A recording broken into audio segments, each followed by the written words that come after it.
You want a wooden garage. You know, for the car, the bikes, the old Christmas stuff, the lawnmower, any other stuff you don't have room for in your house, or maybe just a really big project. Good choice. But a garage is a big building, so you'll definitely need planning permission, right? And the application is bound to be an absolute nightmare. Nobody can be arsed with that. But if you live here in bonnie Scotland, you're in luck.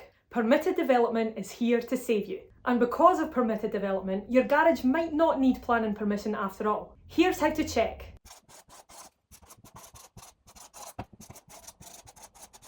Warning!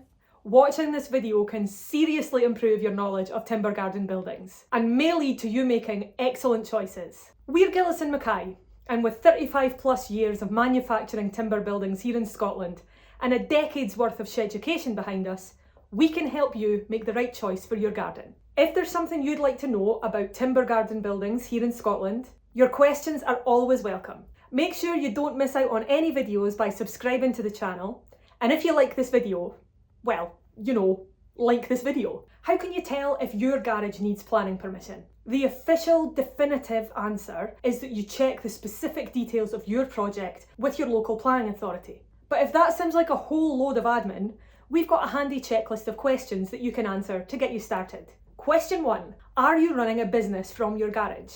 If you're running a full-blown mechanics business from your garage with customers coming in and out all day, then yes, you're going to need planning permission. If you're just tinkering about with your own car, or you're quietly working from home in your garage some of the time, you're all good.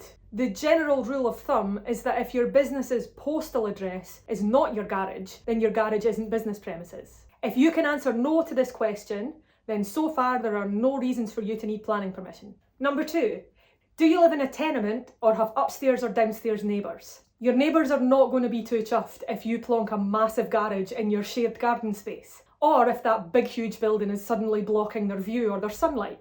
If you don't share your garden and you don't have any upstairs or downstairs neighbours, then you shouldn't need planning permission so far.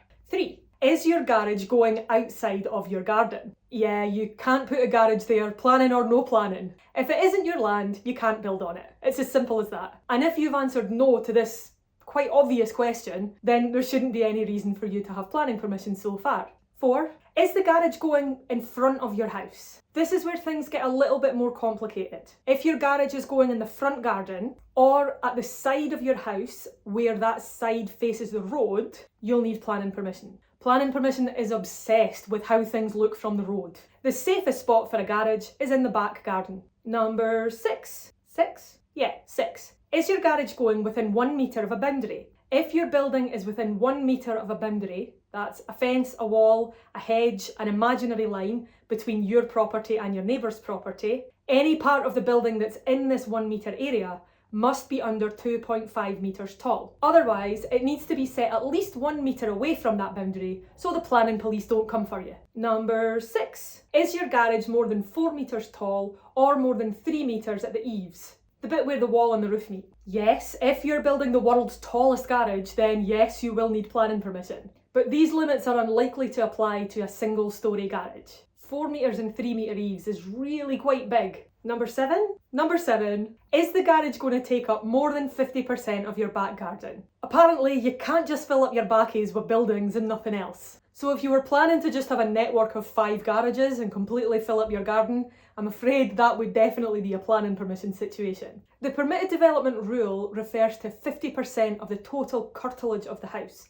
This is a fancy word that means all of the land that belongs to your house that isn't actually occupied by your house. So if you've got a massive front garden and a moderate sized back garden, you can have a large building in the back garden as long as it's not more than 50% of the total area of your front and back garden. I know, sometimes these rules do get a little bit confusing. Remember, you can always send us a question. Number 8, do you live in a listed building or conservation area? It's a double-edged sword, eh? You live in a beautiful historic property or a gorgeous conservation area, but unfortunately, you need planning permission for pretty much everything. The rules state that you can have a very small shed, but anything other than that, you will need planning permission. If you don't live in a listed building and you're not in a conservation area, then permitted development rules can apply.